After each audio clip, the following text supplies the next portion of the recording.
Shri Venkatesha Dwadashanama Stotram. Let us chant the 12 holy names of Lord Venkateshwara every day morning. The diseases and evil spirits dare not enter. Lord Brahma taught this stotra to sage Narada.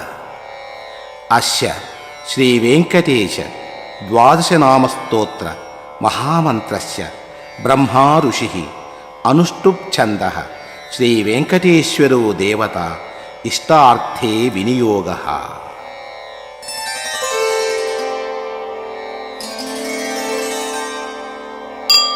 Narayano Jagannatho Varijasana Vanditaha Swami Pushkarini Vasi Shankha Chakra Gadadharaha Pitambaradharo Devo Garudasana Shobhitaha Kandarpakotilavanyaha Kamalayatalochanaha Indirapati Govindaha Chandrasurya Prabhakaraha Vishwatma Vishwalokesho Jaya Shri Venkateshwaraha Etadvadashanamani Trisandhyam yah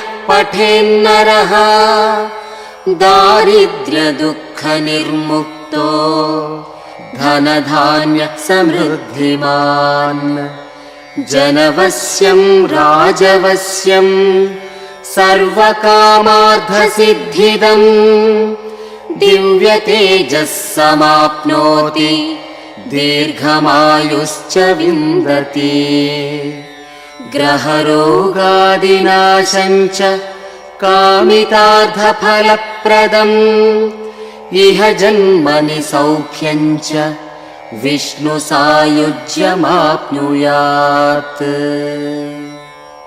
Iti Brahmanda Purane Brahmanarada Samvade Shri Venkatesha Dwadashanama Stotram Sampurnam.